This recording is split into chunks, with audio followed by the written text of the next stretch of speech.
یہ ایرا ہے 21st century کا، لیکن دنیا میں موجود لگ بھگ 196 ممالک میں سے ایک ملک ایسا بھی ایگزسٹ کرتا ہے جس کے بارے میں کہا جائے کہ یہ ٹیکنالوجیکل ایڈوانسمنٹس کے حوالے سے آلریڈی 22ویں صدی میں پہنچ چکا ہے تو کہنا کچھ غلط نہ ہوگا۔ آج ہم بات کریں گے جاپان کے بارے میں۔ ٹیکنالوجی کی دنیا میں جاپان گلوبل لیڈر کی حیثیت رکھتا ہے۔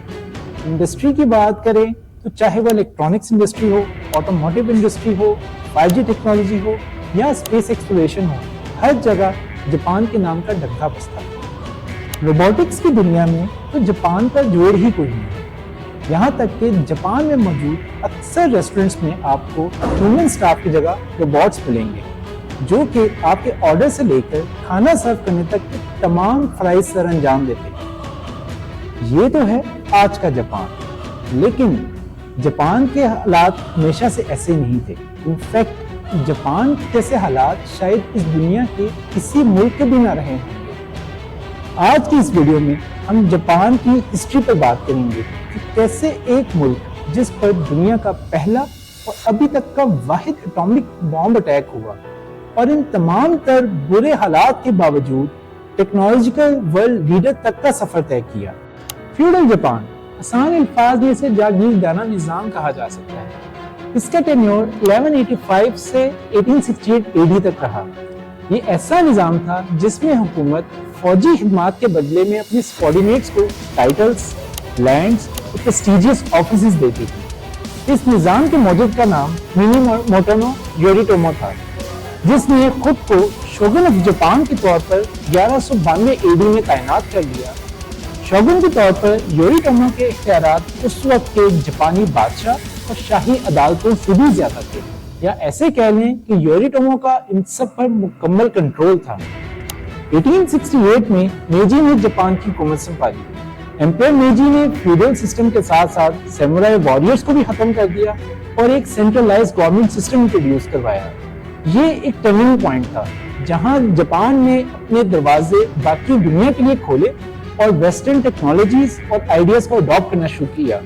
جاپان کو ریئلائز ہو گیا تھا کہ isolation is not an option any more. اس ایرا کو میجی ریسٹوریشن بھی کہا جاتا ہے۔ ایمپرر میجی کی لیڈرشپ میں جاپان نے بہت تیزی سے ترقی کی اور خود کو ماڈرنائز کیا اور ساتھ ساتھ انڈسٹریل سیکٹر میں خود کو ایک جائنٹ بنایا۔ جاپان اس وقت ایسٹ ایشیا میں ایک میجر پاور بن کے ابھر رہا تھا اور اسی دوران جاپان میں دو جنگی لڑیں، ایک چائنا سے 1894 سے 1895 اور دوسری رشیا سے 1904 سے 1905 تک، اور جیت جاپان کے حصے میں آئی۔ وکٹوریس ہونے کے بعد جاپان نے امپیریلسٹک پالیسیز کو کنٹینیو کیا اور اپنا انفلوئنس ریجن میں بڑھاتا چلا گیا۔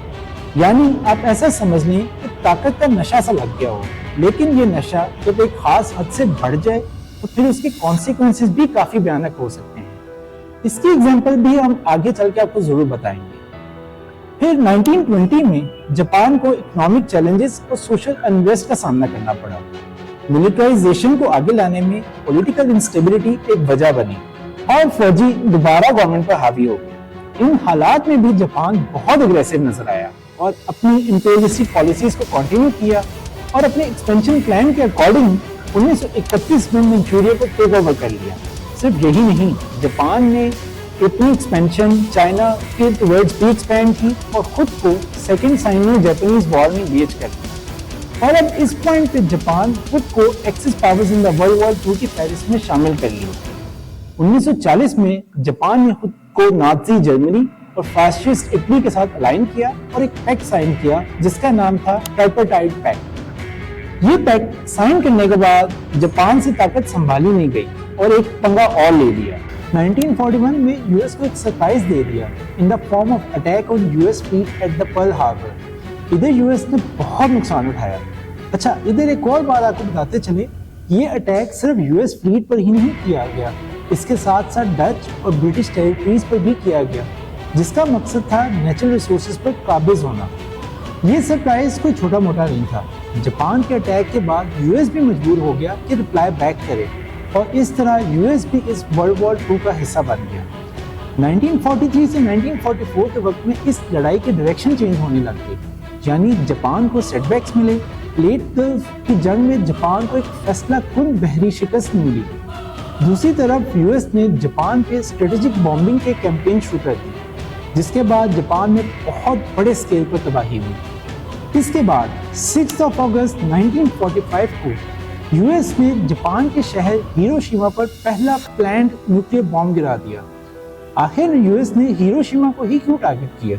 کیونکہ وہاں پہ جاپان کے بہت بڑے انڈسٹریل زونز اور ملٹری سینٹرز موجود تھے۔ ٹھیک 3 دن بعد یعنی 9 اگست کو سیکنڈ نیوکلیئر بام جاپان کے ایک اور شہر ناگاساکی پر بھی گرا دیا گیا۔ U S president Harry S Truman نے یہ ایکسٹریم ڈیسیجنز اس سوچ کے ساتھ لیے تھے کہ صرف نیوکلیئر بامبنگ ہی جاپان کو سرنڈر کرا سکتی ہے۔ اس وقت جاپان کو کافی مشکل ہوئی ٹو ایکچولی انڈرسٹینڈ کہ اس بامبنگ سے کتنی تباہی ہوئی ہے، لیکن جب نقصان ریئلائز ہوا تو emperor Hirohito made a public announcement on 15 August 1945 about Japan's defeat or unconditional surrender. Then 2 September 1945 کو ہیروہیٹو نے ایک formal surrender U S S Missouri battleship پر جا کے سائن کیا، جس کے نتیجے میں ورلڈ وار 2 بھی ختم ہو۔ اچھا، ادھر ایک اور بات آپ کو بتاتے چلیں، یہ موقع جاپان کے عوام کے لیے بہت اسپیشل تھا، کیونکہ ایمپرر ہیروہیٹو کو ایک خدائی شخصیت سمجھا جاتا تھا اور وہ پہلی بار عوام سے خطاب کرنے آئے تھے۔ ایمپرر کی اسپیچ نے ڈیورنگ وار اور پوسٹ وار کی ٹرانزیشنز میں عوام کے لیے بہت امپورٹنٹ رول پلے کیا۔ چلیں دیکھتے ہیں کہ ان کی وہ اسپیچ تھی کیا۔ خواتین و حضرات، میں آج آپ کے سامنے جاپان کے شہنشاہ کی حیثیت سے کھڑا ہوں تاکہ عظیم جاپانی عوام سے مخاطب ہو سکوں۔ یہ مشکل وقت ہے اور اس وقت ضروری ہے کہ ہم ایک قوم کی طرح کھڑے ہوں اور اپنے ارادوں میں مضبوط رہیں تاکہ ہم جاپان اور دنیا کے لیے ایک بہتر مستقبل تعمیر کر سکیں۔ دنیا نے جنگ کی ہولناکیاں دیکھی ہیں اور ہم نے ایک قوم کے طور پر بھاری نقصان اور تکلیف برداشت کی۔ یہ وقت ہے کہ ہم اپنے ماضی کو دیکھیں اور ایک ایسے مستقبل کے لیے کام کریں جہاں ایسی ہولناک تباہی کی گنجائش نہ ہو۔ ہمیں اپنے ماضی کی غلطیوں کا اقرار کرنا ہوگا اور ان سے سیکھنا ہوگا۔ جاپان نے دوسری اقوام سے تعلقات بہتر کرنے کے لیے اقدامات کیے ہیں جن کے مقاصد مفاہمت اور پرامن باہمی بقا ہے۔ ہم نے جمہوریت کو قبول کر لیا ہے اور ایک ایسے معاشرے کے قیام کے لیے انتھک محنت کی ہے جہاں پر انسانی حقوق، برابری اور قانون کی بالادستی کی اہمیت ہے۔ میں امید کرتا ہوں کہ ہم دوسری اقوام کے تعاون اور احترام کو فروغ دیتے ہوئے بین الاقوامی برادری کے ایک پرامن اور ذمہ دار رکن کے طور پر آگے بڑھیں گے۔ ہمیں کوشش کرنی ہوگی کہ ہم خیر کی قوت بنیں جو کہ انسانیت کی بھلائی کے لیے کام کرتی ہے۔ ہمیں آج معاشی سے لے کے ماحولیات جیسی بہت سی مشکلات کا سامنا ہے۔ آئیے کام کریں ایک قوم کے طور پر تاکہ مشکلات پر قابو پائیں اور جاپان کے لیے ایک خوشحال اور پائیدار مستقبل کو یقینی بنا سکیں۔ مجھے جاپان کے لوگوں کے حوصلے اور بلند ہمتی پر فخر ہے۔ میرا ایمان ہے کہ ہم اپنے لیے ایک روشن مستقبل تعمیر کر سکتے ہیں۔ آئیے ہاتھ ملائیں اور ایک ایسا معاشرہ تعمیر کریں جو کہ امن، ہم آہنگی اور خوشحالی کا ضامن ہو۔ آخر میں جاپان کے لوگوں کی اٹل حمایت اور لگن کا تہہ دل سے شکر گزار ہوں۔ مل کے ہم ایک ایسا جاپان بنا سکتے ہیں جو کہ نہ صرف دنیا کی اسٹیج پر روشن ہو بلکہ سب کے لیے ایک پرامن اور خوشحال مستقبل کی پرورش کر سکے۔ آپ سب کا شکریہ۔ دعا ہے کہ ہم سب اس روشن کل کی جانب ہاتھوں میں ہاتھ لیے ایک دوسرے کے ساتھ آگے بڑھیں۔ Very constructive and interesting speech, لیکن آپ غور کریں تو اس پوری تقریر میں ایمپرر نے کہیں بھی شکست کا ذکر نہیں کیا، ہاں مگر ہتھیار ڈالنے کے لیے رسمی اور قدیم زبان استعمال کی، اور اس کا مقصد صرف اپنے ادارے کی عزت کو برقرار رکھنا۔ اس تقریر کا ایک اور فائدہ بھی ہوا۔ اس سے پہلے ایمپرر کو خدائی شخصیت کے طور پر سمجھا اور دیکھا جاتا تھا اور اس کے الفاظ کو بھی مقدس مانا جاتا تھا، لیکن اس پبلک اپیرنس اور سرنڈر کے اعلان کے بعد عوام ایمپرر کو انسان سمجھنے لگی اور ایمپرر تک ان کی رسائی بھی ہوئی۔ اچھا، اب تھوڑی نظر جاپان کی ری بلڈنگ فیز پر بھی ڈالتے ہیں۔ سرنڈر کے اعلان کے بعد جاپان پر الائڈ فورسز نے قبضہ کر لیا اور ان الائڈ فورسز کو جنرل ڈگلس میکارتھر لیڈ کر رہے ہیں۔ جنرل کا ایم تھا کہ اس ملک کو ڈی ملٹرائز کیا جائے اور ساتھ ڈیموکریسی لائی جائے. یہ وہ ایرا ہے جب جاپان نے انٹرنلی کافی ریفارمز کیے. یہ ریفارمز سوشل بھی تھیں, پولیٹیکل بھی تھیں اور اکنامک بھی تھیں, جن میں ایک نیا کانسٹیٹیوشن بنایا گیا جس میں جنگ کو ایک خود مختار حق کے طور پر ترک کیا گیا. پھر ایک نئے دور کا آغاز ہوا. ایسی اکنامک پالیسیز نظر آئیں جن کا فوکس ریکنسٹرکشن اینڈ ڈیولپمنٹ تھا. ان سب میں ministry of international trade and industry یعنی MITI نے ایک خاص کردار ادا کیا in terms of guiding Japan. اور وہ ملک جس نے جاپان کو اس دہانے پر پہنچایا یعنی US نے بھی بہت خاص کردار ادا کیا. ایک پلان بنایا گیا جسے ڈاج پلان 1949 کہتے ہیں. اس پلان کے تھرو USA نے جاپان کو کافی زیادہ فائنینشیل ایڈ دی جس سے جاپان کی اکانومی کو سپورٹ ملی, انفلیشن کم ہوئی اور اکنامک ریکنسٹرکشن کو فیسیلیٹیٹ کیا. اسی طرح ایجوکیشنل اور سوشل ریفارمز پر بھی کافی کام کیا گیا. ڈیموکریسی کو پروموٹ کیا گیا اور لیبر ریفارمز بھی مزید بہتر کیے جس سے ورکرز رائٹ میں مزید بہتری آئی اور کام کرنے کے لیے سازگار ماحول پیدا ہوا. ایک اہم حصہ یعنی انفراسٹرکچر, اس میں بھی کافی سیریس ایفرٹس کر کے جاپان کے انفراسٹرکچر کو ری بلڈ کیا گیا. صرف یہی نہیں, ٹرانسپورٹیشن نیٹ ورک, سٹیز اور انڈسٹریل فیسلٹیز کو بھی ری بلڈ کیا گیا. بائی مڈ 1950 جاپان نے اکنامک میریکل کر دکھایا جس کی خصوصیت تیزی سے بڑھتی انڈسٹریلائزیشن اور اکنامک گروتھ تھی. اسٹیل, آٹوموبائلز اور الیکٹرانک انڈسٹری میں کافی بوم آیا. یہ وہ سٹیپس تھے جس نے ایک بار جاپان کو اپنے پاؤں پر کھڑا کر دیا.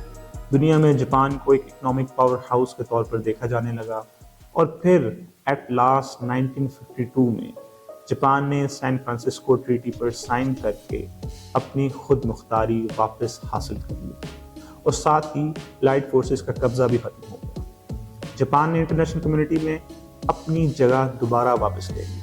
آخر میں سمرائز کرتے ہوئے وہ کون سی موٹیویشنز تھیں یا پالیسیز یا ایکشنز تھے جس نے جاپان کو ورلڈ وار 2 کا حصہ بنایا. سب سے پہلے ٹیریٹوریل ایکسپینشن جس کے بارے میں ہم اوپر بات کر چکے ہیں. سیکنڈ, اکنامک امپیریٹیوز یعنی کہ جاپان کے نیچرل ریسورسز انف نہیں تھے جس کی وجہ سے Japan was planning to secure raw material like rubber, oil and iron in South East Asia and Pacific regions. تیسرا, response to western sanctions. Japan نے جو محاذ کھولا تھا چائنا فتح کرنے کا, اس کے رسپانس میں USA اور دوسری ویسٹرن کنٹریز نے جاپان پر اکنامک سینکشنز امپوز کر دی تھی جس کے بعد جاپان کو مزید ملٹری ایکسپینشن کرنا پڑی اپنی نیڈز پوری کرنے کے. جاپان ان سینکشنز کے اثر سے باہر آنا چاہتا ہے. اور فورتھ, نیشنلسٹک آئیڈیالوجی, سپیریورٹی یعنی ایک belief in the superiority of Yamato race. یہ سوچ جاپان کے اس وقت کے ملٹری اینڈ پولیٹیکل لیڈرز کو موٹیویٹ کر رہی ہے. اگر میں اس سب کا خلاصہ کروں تو دوسری جنگ عظیم میں جاپان کی ایک سے زیادہ مقاصد تھے جن میں ٹیریٹوریل ایکسپینشن, اکنامک انٹرسٹ, سلامتی کے خدشات اور نیشنل ایڈیالوجی شامل ہیں. ان سب نے جاپان کو ایک گلوبل کنفلکٹ میں دھکیل دیا. تو اب ہم نے جاپان کا پری ورلڈ وار 2 رائز بھی جان لیا اور دوسری جنگ عظیم کے بعد ڈاؤن فال بھی دیکھ لیا اور یہ بھی دیکھ لیا کہ جنگ کے بعد جاپان نے اتنے کم عرصے میں خود کو دوبارہ دنیا کے سامنے کیسے کھڑا کیا اور ایسا کھڑا کیا کہ جس کی مثال کہیں نہیں ملتی. یہ سب ایک discipline leadership, effective government policies, hard work, education and innovation کی وجہ سے ممکن ہوا. آپ دیکھیں گے کہ اکثر جگہوں پر جاپانیز پوسٹ وار ماڈل اسٹڈی کیا جاتا ہے اور ان کی ریزیلینس اینڈ اڈیپٹیبلٹی کی بہت تعریف بھی کی جاتی ہے. امید ہے آپ کو ہماری یہ ویڈیو بہت پسند آئی ہوگی.